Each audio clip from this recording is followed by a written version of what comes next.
Yeah, I'm a first-generation low-income student. That's one pocket of it. Another pocket of it is that I'm Asian. Third pocket of it was that I was Christian growing up for most of my life. But I think the important thing is, regardless of all of that, my personality and my character was the way that it was, and that's what helps me to sort of mesh with those kids. It'd be easy to say, oh, Won would never get along with the kids in Great Neck because he's this and this and this, and all the other kids are that and that and that. But being able to overcome that, I think, was something pretty cool. Like, I got really into running over quarantine. I love running through the streets of Great Neck, looking at these huge houses and just imagining one day I can come back here, settle down. One of those houses I'll be moved into. High school matters. Come on, let's talk about it. Welcome to High School Matters, the podcast dedicated to conversations that I have with my former high school students. My name is Randy Appel, and I've been teaching high school since the year 2000. And this podcast really started because during the COVID pandemic, I had all this free time. So I started to reflect. I started to reflect on my life as a parent, as a teacher, and I started to think, how great would it be if I could reconnect with the students that I lost touch with over the years and kind of catch up, talk about high school, talk about things in high school that actually mattered to them then, but also that still matter to them now. And honestly, this podcast took on a life of its own. My conversation today is with a former student of mine named Won Jung. I don't think there's a more perfect bridge between season 1 and season 2 than this very conversation. Like others I've spoken to, Won was a minority student at Great Neck North High School. As a South Korean student with very modest means compared to the rest of Great Neck, but especially compared to the peers that he surrounded himself with. This interview was literally born from one of my earliest episodes of this podcast. Last season, in The Homecoming King, which was episode 2 of season 1, it featured Josh Cox. Josh was one of the few black students at Great Neck North High School. He was accepted, he was loved, he was very popular, but he spoke openly about the difficulties and sensitivities of being an African American minority student in a predominantly white and wealthy neighborhood. The airing of that episode sparked a friend of Won to reflect on his treatment of Won as a minority student when they were both in high school. That type of conversation and reflection is the foundation on which this podcast was built. And I can't think of a more fitting way to kick off season 2 than this conversation with Won Jung. I hope you enjoy this very first episode of season 2 of High School Matters. All right, you ready? I think so. You think so? I'm a little nervous now. Are you nervous? Why? Well, I've been listening to all these episodes and thought a lot about some of them. A little offended I wasn't the first one Listen, you asked to be on here. Well, we'll talk about even why we're here, because I think it's interesting how it all came about, and we'll kind of get into that naturally. But are you excited to do this? I am excited. Why? I think there's just some things I've been reflecting on, even before this podcast, with my friends from back home, and some realizations I've come to, so just thought it's important to reflect and share with other people. Has this podcast helped you reflect? It's helped me reflect. It's helped me put more of a frame on everything. It was sort of, my thoughts were very jumbled last year. So let's give a little background of how we got to this very moment. You were in my class, obviously, and you were a kid who was very smart, probably a kid who I at one point would have reached out to, but this was preempted by a text you sent me. Mm-hmm. And we had not spoken in a while before this, but you sent me a picture that one of your Persian friends sent you. Mm-hmm. A screenshot of my conversation with Josh, right? The image of the Homecoming King. He said, "Feel like you'd like this. Good perspective. If you get the chance to listen, I want you to know I love you. And if I personally ever made you feel singled out, I apologize. I always tried to be good about it, but maybe I could have slipped up here and there. As a group, I don't doubt that there's a time that we made you feel uncomfortable at times. Love you, Won J, and you'll always be one of my best friends." I mean, that was touching in and of itself, but then you said to me, "Just wanted to share these texts from a friend last night. Sounds like your podcast is making people do some good reflecting. Been a year full of tough conversations, realizations, and crossroads with high school friends for me, so this means more than you know.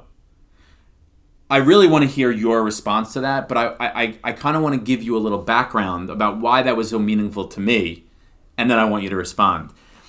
I was very nervous about sharing any of my my conversations. I mean, listen, I set out to do a podcast, so it's not like I didn't know I was going to do this. Yeah. But my wife was nervous about conversations, and especially the conversation with Josh Cox, who I happen to love, and I think it's clear in that conversation. But I didn't want to come off as like I was only asking him about race, and it was like I was making everything about the fact that he was a black kid. And then on the flip side, I still teach at Great Neck. Yeah. I have great relationships with Persian kids. I didn't want to come off as like I was anti-Persian. Yeah. So I had this like weird internal dilemma in my head. And I put it out there, and I field tested it with some Persian moms. I field tested with some African American kids. No, really. I love it. I did my homework, yes. Okay? And when you sent me that text, it's almost like every fear or concern I had went away because it was validation that there's something bigger than my concerns about the podcast. Mm-hmm. So with that, respond. So I made you continue this podcast. Yeah, that's it. It's all you. Yeah, I will say, like, I remember, so I've been on Facebook and Instagram, like a while back last year. I remember, I feel like I saw something about this podcast, like, when you were probably first doing your interviews. And then recently I got off of all the social media or whatever, so I didn't get to see that it started up. But I'm really happy Julian sent this to me because I wanted to listen to that podcast. I remember looking at it and be like, okay, when this comes out, I'll listen to it. So then Julian sent that to me, and I was like, okay, I'll take a listen. And Julian's okay with you saying his name? Yeah, Julian said he's good with it. Okay, good. The context for all of this is before, like, last year when 2016 elections were happening and Black Lives Matter protests were happening and stuff. I had a lot of tough, interesting conversations with people from the Great Neck community, sort of my home friends, who are on the whole, I would say, a little more conservative than my, like, college friends who are very, very liberal. And, like, it was a time when I was talking to a bunch of people, getting a lot of different perspectives on racism and a lot of the things that were going on in the country. Mm-hmm. So we had sort of this context of where we had talked about a lot of this stuff, shared a lot, and opened up. And then he sent me that text, and I was like, oh, our conversations actually meant something. Like, they weren't in vain. They weren't just, not that I doubted that, but, like, it sort of confirmed that, we're all still working on this together and thinking about things like this. And just to build perspective, Julian is a Mashhadi Persian guy. You go to Yale. So you're having these two, types of conversations with your Persian friends from home and your friends at Yale, this liberal college. Yeah, so that's sort of what it was like. And we had gone back and forth on a lot of different topics. Not going to get bogged down in the politics of them here, but the thing you don't know about that conversation I had with Julian is, so we kept talking, and then he really thought a lot about it, I think, and, like, I thought a lot about it too. And he said he reached out to the president of the Mashhadi community and, like, sent him a message, sent him your podcast, and said, I really think this is something important to reflect on for our community, how we fit into Great Neck and sort of the next generation. Oh, wow. It's something, we're 22, 23, but we were thinking about, like, the people who can stop this is sort of us. Like, if we raise our kids in a certain way, it sort of opens up conversations and dialogues and sort of can change the culture of Great. Not that it's like a horrible culture or anything, but no. But there are things to. I mean, in any culture, there are things to reflect on. Yeah. And I mean, I happen to know Julian. Yeah. I liked Julian a lot. Like, he was a great kid. I had him in class. He was funny. I don't remember him being this super reflective guy back in high school. So it's really nice to hear that he's this super reflective guy after high school. But that's a lot of the facade of, I guess, the boys I ran with in high school. Like, they sort of give off this veneer of, like, there's not much there. We're just sort of chilling, going through high school. But you dig a little deeper, you talk to them, there's a lot to bond with, I think. Right. And that's something that I've been lucky to be able to see in a lot of them as we've got older. So I was originally born in South Korea, moved to Queens, New York when I was 4. Okay. And I went to school in Queens until about 4th grade. And I was like, goody two-shoes kid. Yeah. Did everything right, was really nice to everybody, or tried to be really nice to everybody. Came to Great Neck, it was wild. It was a very culture shock, different culture shock, yeah. Okay. Like, the community in Queens was a lot of Korean immigrants, Indian immigrants. It's a very diverse culture of a lot of immigrants from different backgrounds. Here it is immigrants, but it's sort of homogenous in that there's a large Persian population, and I never interacted with these kids before. They were just very open and honest, like almost a little crass sometimes. Just like whatever comes into your mind, sling it, and it's fine. And we're like 10 years old. We're just slinging, like talking to teachers like they're like friends, and I'm like, this is interesting. Oh, you felt that in 4th grade? I felt it a little bit, yeah. Wow. Everybody was just like a little more comfortable in their own skin, I think. Okay. And so I think over the years, like even now, I'm not like a big talker, like a bombastic character. I think I just sort of go with the flow. I'm a pretty chill guy, but I do thank Great Neck a lot for giving me confidence to just speak like them and being like, if I don't speak like them, I'm going to get drowned out in this school. So like looking back, I can see the development of my personality, my character. In 4th grade, my nickname was Fofo. Fofo. What does that mean? F-O space F-O. Fofo. Nobody will say like exactly where it came from, but I'm pretty sure I remember like there was one day, like pretty early on, we were playing like kickball or something in our gym. All the kids that were like not used to like an athletic Asian kid, like, oh my goodness, this is legendary, what's happening? So like I made like a really good catch or something in 4th grade kickball, the lowest of stakes. Wow. And all these boys were like, oh my God, let's go. Because they love their sports in Great Neck, like, But then I remember like someone just like said like, fofo, like literally, it was very racist, I think. It was sort of like the most Asian like noise that comes to their mind. Oh, really? Think of it. No one's confirmed or denied it. This is my memory of it. And some friends have been like, I think that's how it happened as well. And then they were like, oh, Fofo, let's call him. That's a good nickname for you. And then I'm like, okay, sure, I'm getting the acceptance of my peers. It's fine. I think it's a good name. And like, it was always said very endearingly. Yeah. So like, that was always like my name. And then I remember getting to 6th grade. And when you go to middle school in Great Neck, there's like 3 or 4 different elementary schools that merge into the middle school. Right. And all the new kids from different schools were like, what's your name? I'm like, oh, my name's Won. I remember a lot of kids were confused about that. And then eventually by like 7th, 8th grade, it fizzled out and it just became Won. Okay. So when you were called Fofo, I still don't get the Asian connection personally. Yeah. Just because it doesn't make sense to me, but that's it was okay. Just like a noise that for some reason, they associated like that noise with it. Okay. But you felt it. That's more significant than me understanding it. Was there a part of you that kind of felt like you were, quote unquote, in as this guy? Because having a nickname, whether it's positive, endearing, or not endearing, negative, there's something special, especially a kid that comes into a school from another place. Now he's this kid with a nickname. Was that a good thing? I didn't think too much of it. I was like, okay, that's just what they call me. Okay. And it didn't give me, I don't think, like any. Maybe it did give me some like extra status or something, but right.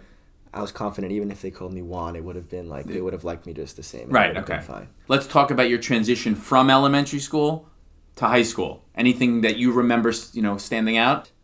Played a lot of sports. Played 3 sports. What sports? Played volleyball, basketball, and tennis. Okay. So that was a big part of my social scene, I think, and breaking out of the nerd. Well, yeah, because you were a very smart guy. I mean, I was always, I think, a smart kid. I did well in a lot of classes, just, grade-wise, could always pick up on material.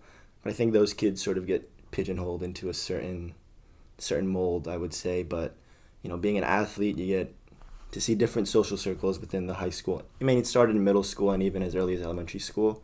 So those were sort of the bonds I formed that were the strongest through sports. But then as you get to high school, you start taking, like, higher-level classes, and your teammates aren't taking a lot of those classes.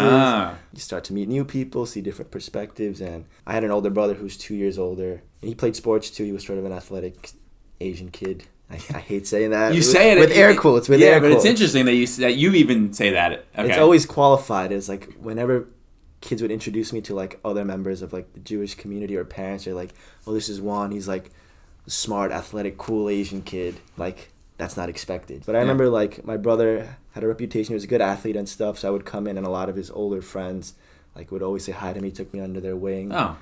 We played like varsity volleyball together and all that. So I remember it was a very smooth transition. Academically too, it was in a lot of the higher classes, I guess, the harder classes, and I took it all in stride, I think, and it was a pretty smooth transition. Okay. Did you feel Asian in that school? Like you said, you were in 4th grade, that you were surrounded by Asian immigrants and Indian immigrants, but then you come to this school, Great Neck, and you're surrounded by Persians, but also Great Neck has become a lot more Asian recently. I don't remember what the demographics were back then. Was that a big part of your identity? Like, what was that like for you? Yeah, I think when I was like with just the Great Neck Circle, I didn't feel it much. Like whenever we would go to like we would see like other people from other towns, they'd be like, oh, this is like a token Asian kid in our group, or like, you know, he's like different, he's cool, he's a different Asian kid. And I remember like there were a lot of more Asian kids coming into Great Neck at that time, but like I never got particularly close with them just because, I don't know, it wasn't like a big rift or like a stated like discomfort from being friends across cultural lines, but like there's a group of Asian friends, and there's a group of Persian friends always, and like most classes you look up and down, it's sort of like that. I think maybe it's different now. I don't know. Yeah, it's a bit similar. Yeah. Yeah. Who were you surrounded with? All the Persian boys, all the you were Mashhadi boys. Yeah. So you did not surround yourself. So even as this Asian guy, you didn't surround yourself with Asians. You surrounded yourself with the people you connected with, which just happened to have been Persians. Yeah. That is rare.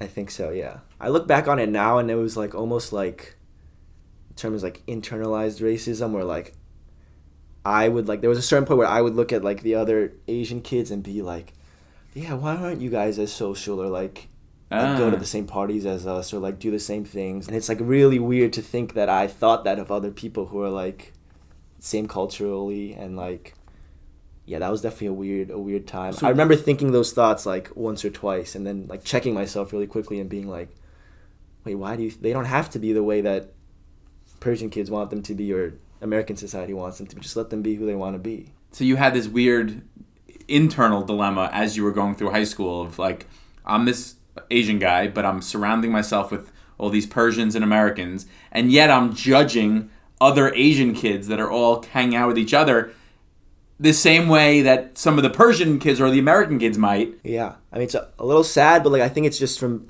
being in that culture, I guess, or sort of that's sort of how everybody thinks. You sort of start thinking like them and start of being like, oh yeah, that kind of makes sense, I guess. Then when you take a step back, you're like, no, that actually makes no sense at all. Like, it's okay to be a quiet kid if you want to be a quiet kid, you know? Right. It's okay to want to do good in school, and like, I don't know, if you want to hang out and play video games instead of going out to parties and stuff. Also, the impetus, I forgot to give this context, was about the term like cheshchang. Okay. You've heard that before? Yeah, so let's get, I didn't know if you wanted to get to that, but I'm glad you do, because I think that's important. Just to give you a little perspective, when I interviewed Josh, I had spoken to Josh prior. Mm-hmm. And in the conversation prior to the podcast conversation, Josh mentioned, of course, the word Sia, mm-hmm. and he explained how he was called Sia. And when I was trying to set the tone for what it was like to be a kid in Great Neck in this Persian community, I mentioned the Farsi, mm-hmm. and I gave a bunch of examples. But, you know, the ones I put in were Sia and Kuni, but one of the ones I didn't include, but I mentioned to Josh, was this word cheshtang. Mm-hmm. And I actually asked one of my students, you know, because I heard that word. I said, what does that mean? One of my old students, and he said it means tight eyes. Yeah. Did you know what that means? That's sort of the direct translation of. I didn't know it meant exactly that, but like it was like sort of a derogatory way to refer to Asians. I remember once very vividly looking it up on Google, and that was the definition given. It's like it's a direct translation for tight eyes. I was like, oh, Urban Dictionary, can I trust this? Can I not trust this? Wow. And I just sort of kept that in the back of my head. But then, you know, it's been confirmed that that's, I guess, what it means. And you confirmed it too. And it's a weird thing, because if you ask them, it was, to me at least, it was never meant maliciously, or like, they stopped saying it directly to me a long time ago. Oh, they did? But I remember, like, if we would be hanging out playing, like, another team that had an Asian kid on it, like, oh, look at that Chesh on the other team. Or, like, if there were black kids on the other team, like, oh, look at all the Sias on the other team. And it was, like, just a twinge of uncomfort, of discomfort, you know? And then it sort of grows and grows. But I remember also times being like, oh, do you get offended if we say that? And they said to you. They said to me. And I remember saying, no, it's chill, it's fine, it's whatever.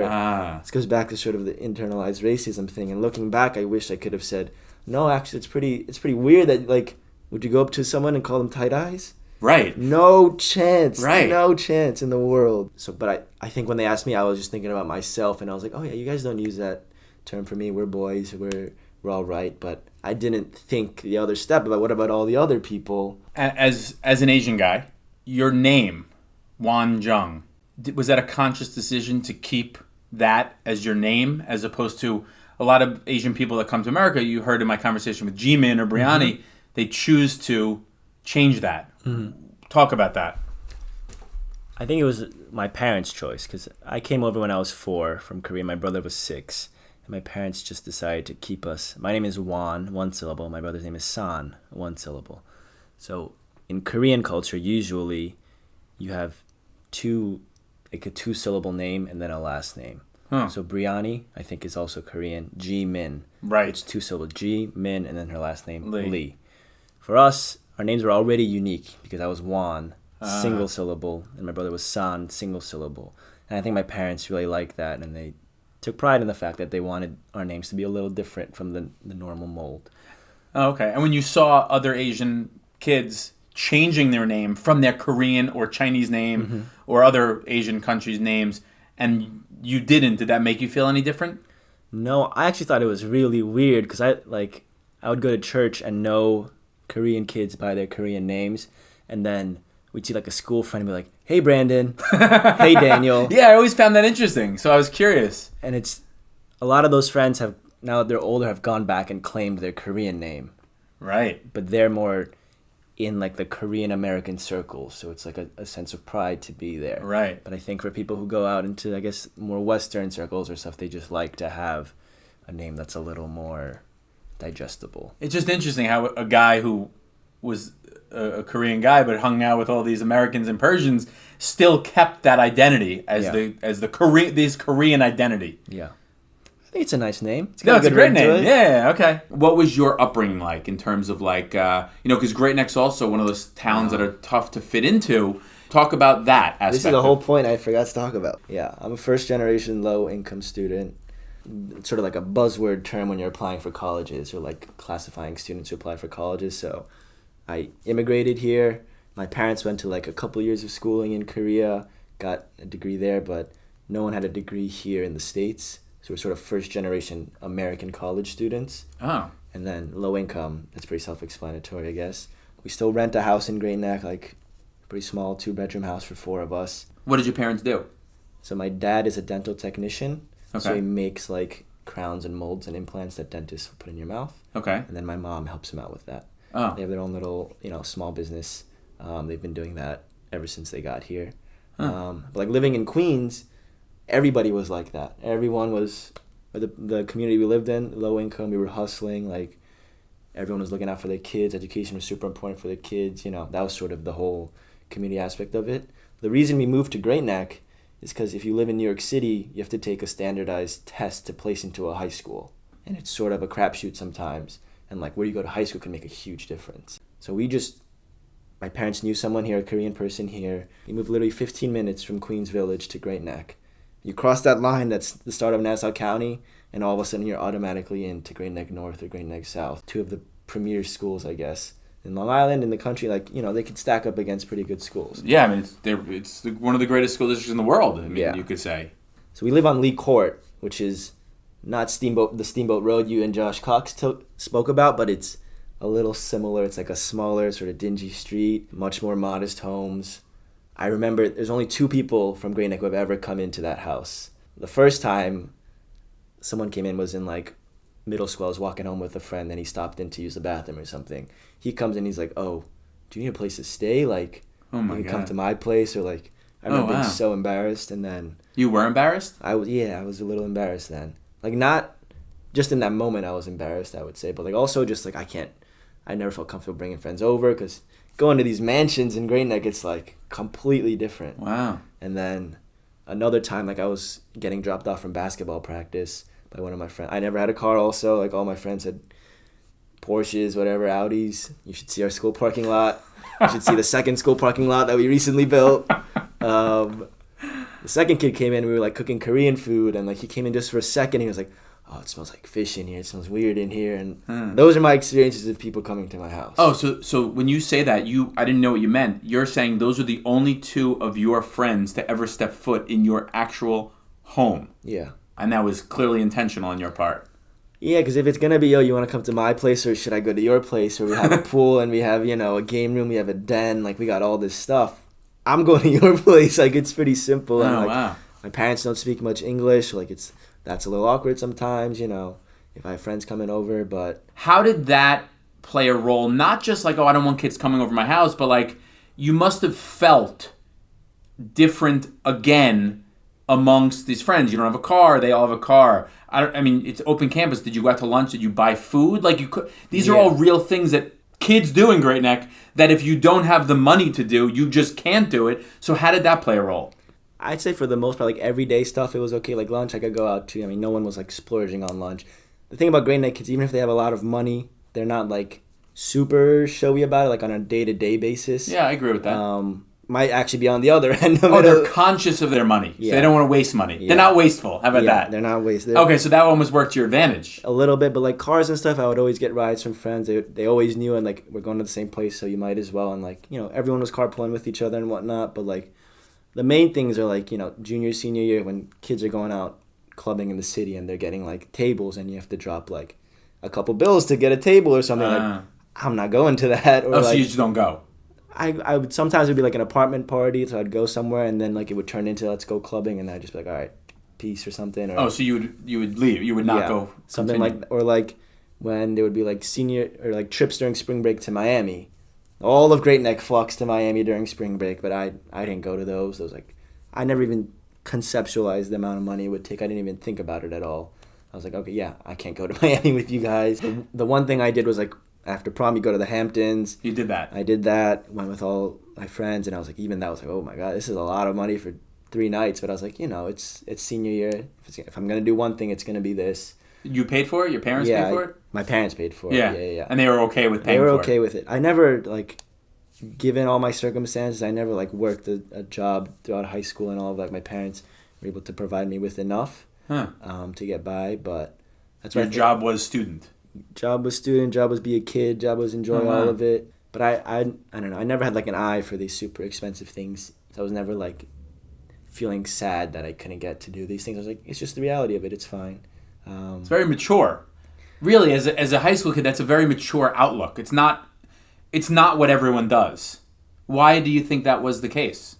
I think it's just the way I was raised. Like I was very aware of our situation early on, like even as early as like middle school, I would say, like knowing we're different, knowing all these things are at play. I think I caught on to that early on, and I was like aware of it, and like I was like at times trying to protect my family, trying to protect you know, our identity, things like that, trying to keep the best interest of the family at mind. And yeah, I don't know if other kids think about things like that, but yeah, well, what's interesting is that you had a unique confidence about all of these things that I think helped you in a way that you can't really explain how. It just did. I mean, that's who you were, and it's odd that you just accepted it, odd in a good way, and it just became your persona, and you kind of embraced it. Yeah, I guess I never really, like if I couldn't go to I didn't even ask my parents if I could go to Miami. Like you knew that was not happening. Yeah, like I would not put the strain on them, because then they would be like, oh, okay, maybe we can put this together and send them to Miami.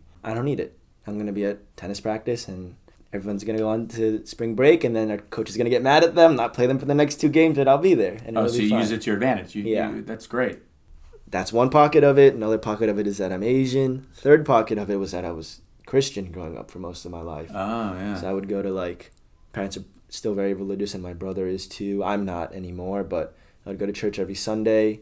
We'd go to like youth group on Fridays. Everyone would go to Shabbat. I would go to youth group. Well, you're so not. I mean, you're not the typical Great Neck kid in so and when I say the typical Great Neck kid, I don't mean that there's one kid that goes to Great Neck, but what I do mean is you are not like so many of the Great Neck kids. That's relevant. Yeah, but I think the important thing is, regardless of all of that, my personality and my character was the way that it was, and that's what helps me to sort of mesh with those kids. It'd be easy to say, oh, Juan would never get along with the kids in Great Neck because he's this and this and this, and all the other kids are that and that and that.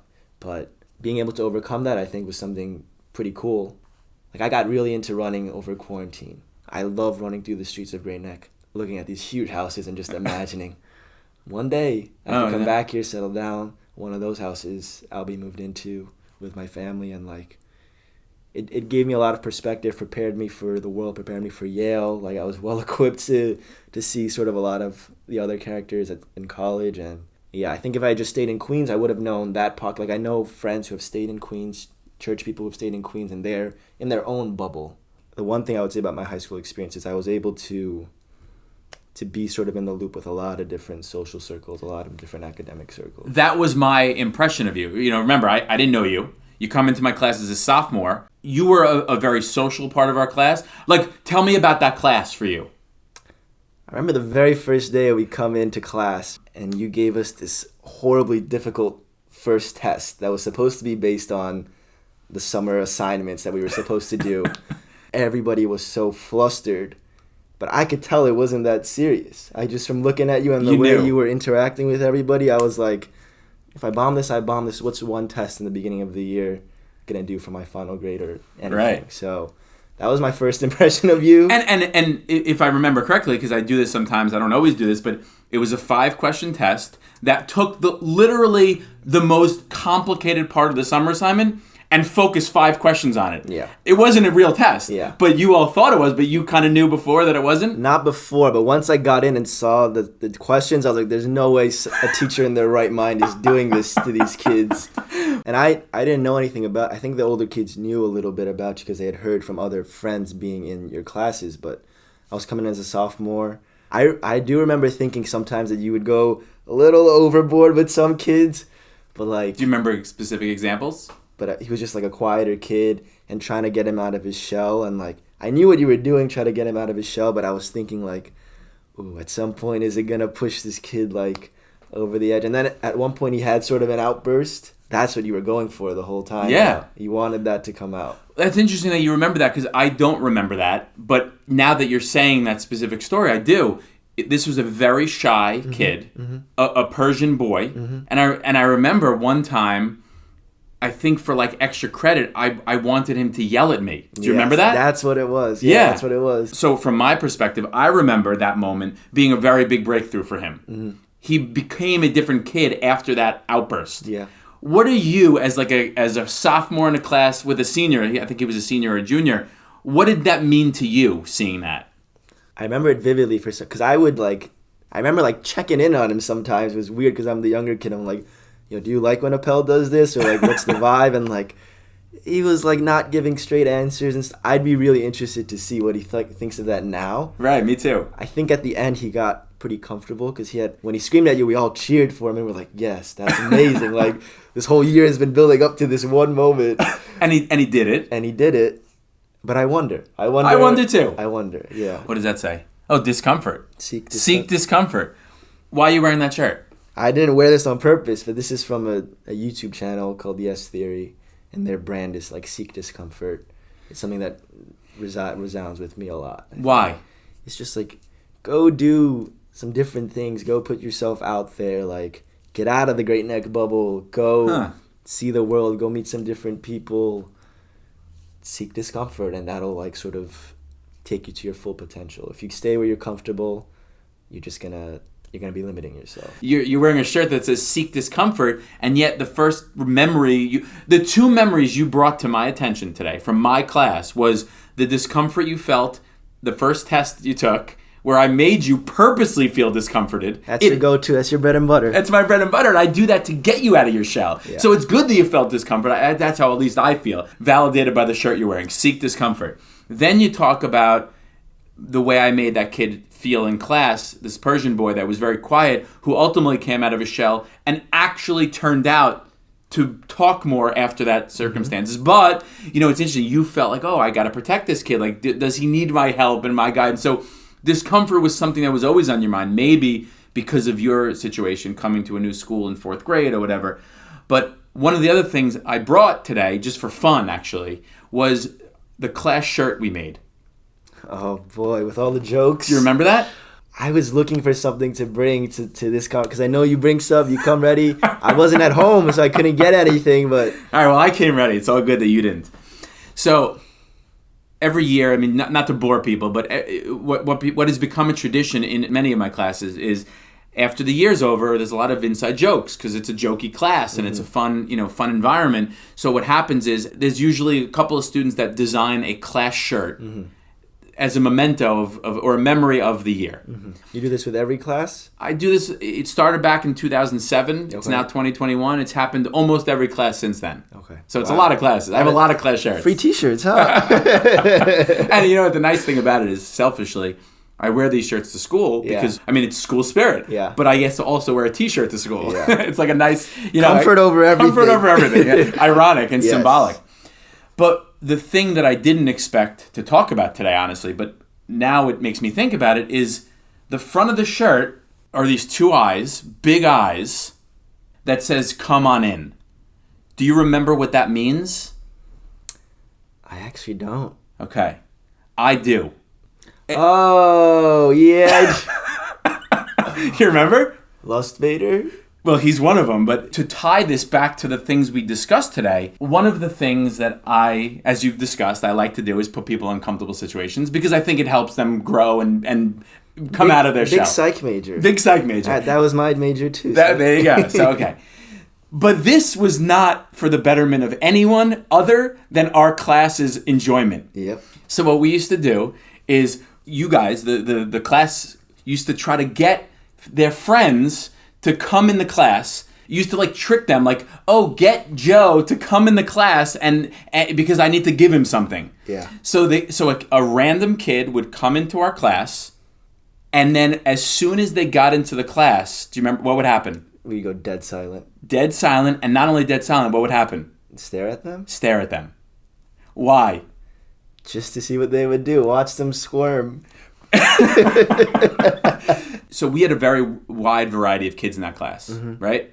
From all cultures, all types of people, from like the cool kids to the, quote unquote, the nerdy kids to the jocks like you and Johnny, like fun. Like it was a very good class. We had chemistry in that class, no pun intended or yes pun intended. Corny joke aside, yes. We really did. It was everyone really liked each other, right? Like you felt that. Yeah. And one of the things we all rallied around was together making other people come into our class and feel uncomfortable. I remember like the sweetest girl in the class. Do you remember her? Yeah. She wanted these kids to do this. She would be the person that if she walked into the class, she would have been so uncomfortable because think about it. You walk into a classroom, everyone stops what they're doing. Unsuspecting. You think you're dropping off a paper, picking something up. And dead silence, and then everyone just stares and doesn't smile. You guys got good at it. There were a couple kids, like when the loud kids would come in, like the sort of annoying loud kids, you'd be like, all right, fine, this is perfect, this is payback. Yeah. But occasionally we'd bring in like a really quiet person, and it was just so uncomfortable for everybody. Like you could see their cheeks getting rosy, and like, did we ever get tears?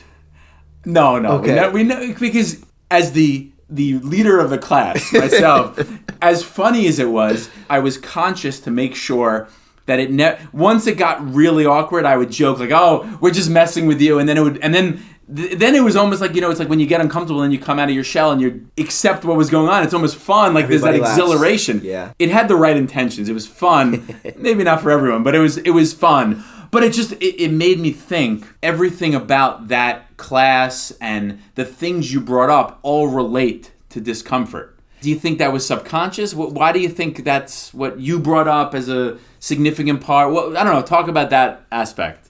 I actually was in that class after a couple months.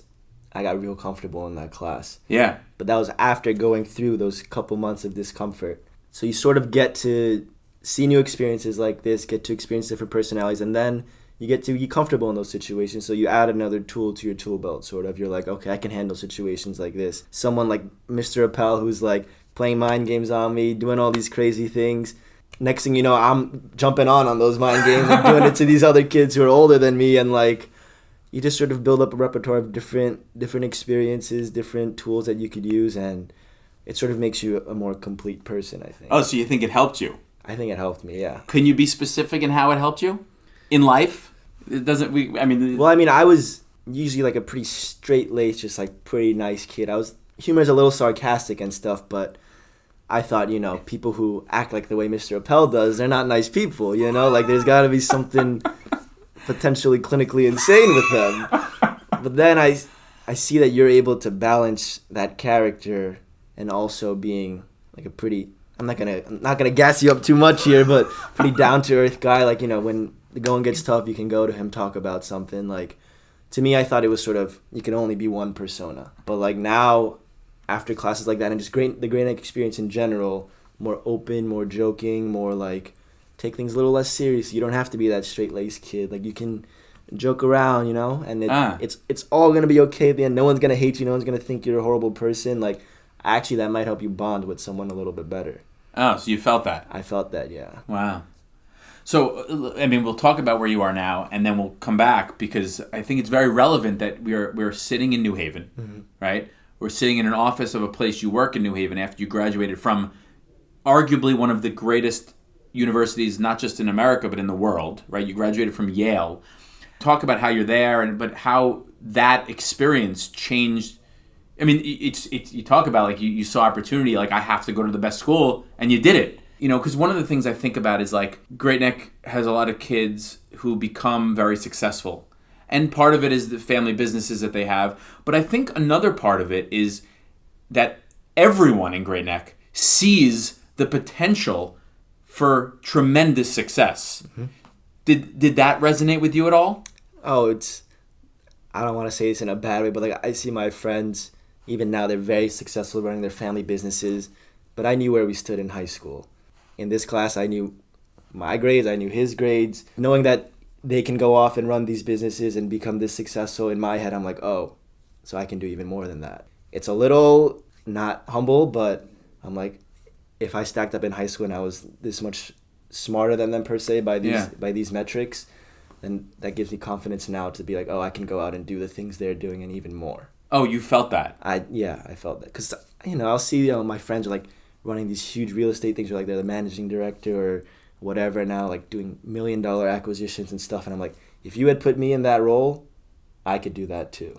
Was there any part of you that was resentful because you were this, and I could say brilliant, because you really were a very smart guy, and I knew it in school. I don't know how that translates to life, because what is intelligence? It's complicated. But did you feel at all resentful that these kids who you were smarter than, at least if you're comparing in school, you knew they were set up for life and they were going to run their family businesses, and yet you were this kid who was so ashamed of his own home, and they didn't have to work as hard to get to where they need to be, and you had to do everything, and your parents came with the opportunity and all that stuff. Was there a party that was resentful? Not resentful, I would say. I realized pretty early on, if you get resentful of that stuff, it's just going to eat away at you and make you sour towards those people. Yeah. And more like, I wish there was a little more appreciation from people who have those opportunities. But, it's sort of like they don't know what it's like to not have those opportunities. So I'm not going to get, like, upset at them, but I'm going to talk to them about things like this and be like, for me to get to where you're at, it would take so much more work. But, like, now that I've had a chance to go to a fantastic university, I always knew I didn't want to go into, like, finance or real estate, or I wanted to, like, make an impact on people, connect with people. I thought that was going to be through journalism at first. So I wrote for the school newspaper, the Daily News, sharing the experience of sports. That's what I wrote about, and I thought that's like a big community builder. But now I'm working at the Boys and Girls Club of New Haven. I've worked for the community relations department at a professional sports team. So sort of building community, giving people who don't have privilege per se, I'll put that in air quotes, give them the access to get to the places I've been to. Because I know what it's like when you have access, like I did, then you get to reach these new heights. And it's not like just because you don't have all these things, you don't have the potential to get to the same places. I think it's just reaching those populations and trying to find a way to elevate them as much as possible. Where do you go from here? So originally this year, I was supposed to take a fellowship in Rwanda in Eastern Africa to work with like a basketball nonprofit, public health nonprofit, gender equity nonprofit, helping the community in Rwanda sort of access this information, get access to better health, and teach them about gender-based violence and all of that. Okay. So that was supposed to happen, but didn't happen because of COVID. I couldn't get out to Africa, but I had very good ties with the Boys and Girls Club of New Haven, which I had worked with throughout college, and I came back here for a year, so 8 months. So I've been doing that, working hard during COVID to keep these kids in school, plugged into virtual learning for a community that's very low income, very, largely African American. It's been a challenge, but it's been fun. It's been like reaffirming that this is what I want to do. I think about a comment you made, actually. It's been sticking in my mind the entire time. that you ran through the streets of Great Neck looking at all these homes with aspirations, and it caused you to dream bigger. That's an image I can imagine. I know you're a runner, and I can imagine you running through the streets of Great Neck because I know the streets of Great Neck, so I could visualize that.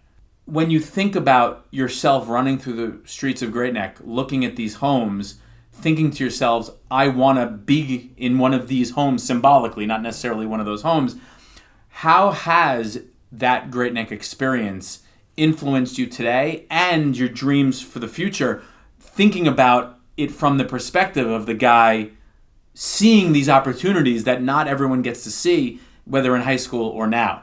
Yeah, so I think that's one side of the coin, where I go and I see all these aspirations of what could become, of what one side of the world is living like. But then I also see that getting there doesn't solve all these problems. It doesn't make you a better person. It doesn't give you everything you thought it would give you.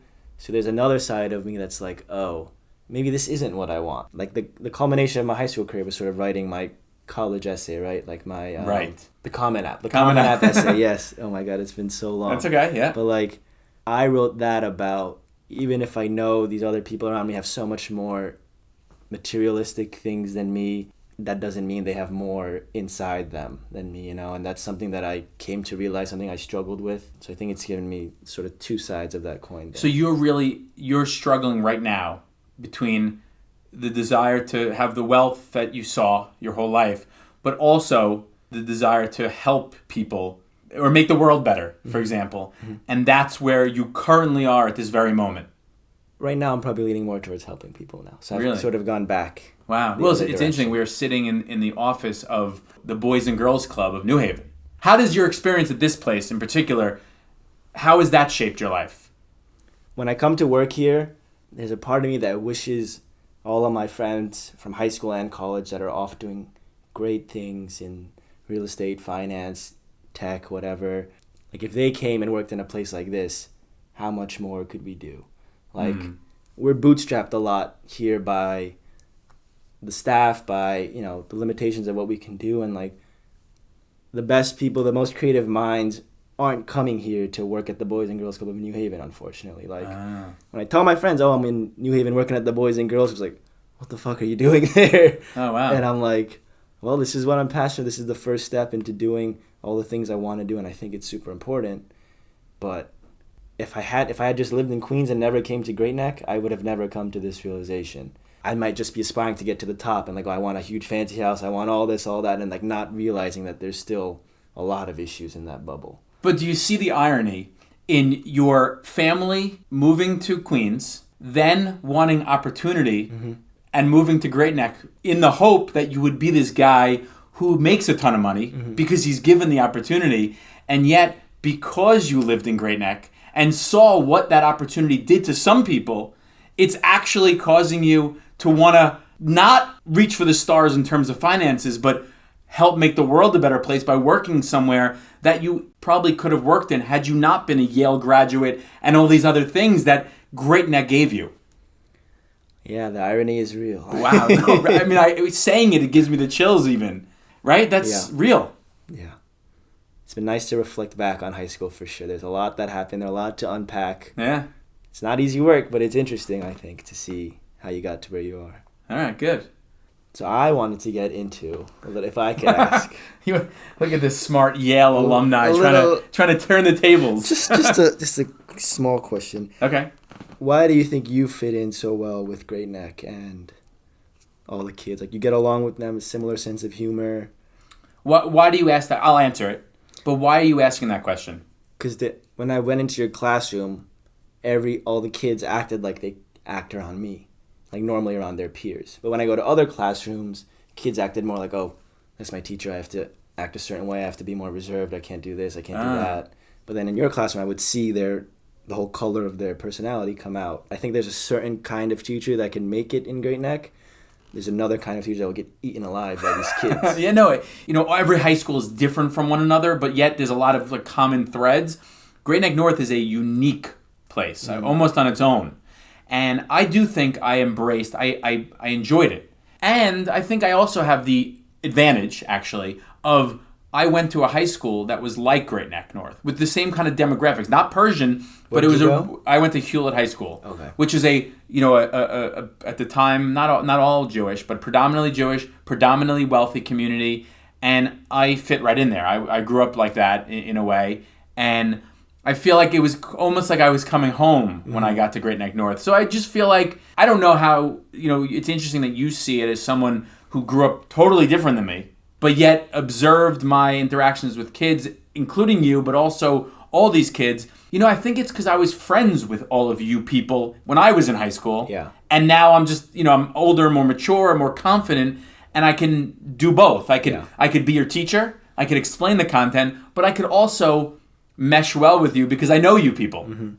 I think you just get it. And there are some people who get it but don't involve themselves. Yes. And I think there are some teachers like that, but you get it and you're okay with involving yourself in it. Okay. And I think, just listening back to these podcasts, I'm like, I know where Appel would fit in our high school if I was a student. Yeah, if you were a student. Are you happy we spoke? I am very happy we spoke. Differently from other interviewees, I had a lot of thoughts before I came into this. I sort of knew what to expect. Like I had, a notes app on my phone with things I wanted to discuss. Is there anything we have not discussed that you want to discuss, or did we cover it all? I think we covered it all.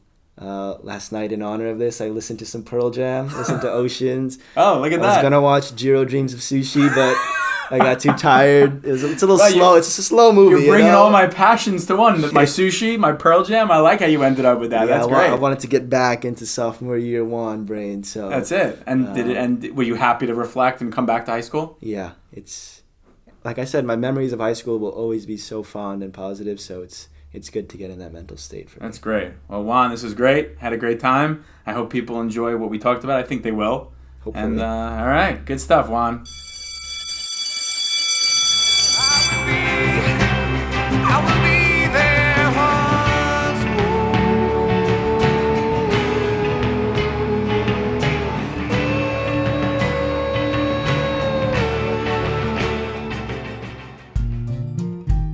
I hope you enjoyed this episode of High School Matters. I want to thank my guest and former student, Won Jung. If you enjoyed this episode, please rate and review this on Apple Podcasts or wherever you listen, and tell all of your friends to rate and review it too. Every positive review helps new listeners find the show, so spread the word and subscribe. If you have any suggestions or comments, send me a DM at hsmatterspod, or you can send me an email the old-fashioned way at hsmatterspod@gmail.com. I read and respond to every single email. Also, follow us on social media at the handle hsmatterspod for weekly updates on the podcast, for pictures of me and guests, for pictures of guests from high school, and any other information about the show. High School Matters was created, produced, and edited by yours truly, your host, Randy Appel. Executive producer is John Fuss. Sound consultant is Peter Lennox. Our music is written and performed by me and is produced by Lee Tepper. I also want to give a special shout out to my former student, Mason Colati, for showing me from day one how to edit on GarageBand and guiding me by giving me the confidence to move forward on my own. His time and patience have not gone unnoticed, so thanks, Mason. High School Matters is, and always has been, a Bellston production. 88766 signing off. I hope everyone learned something and enjoyed.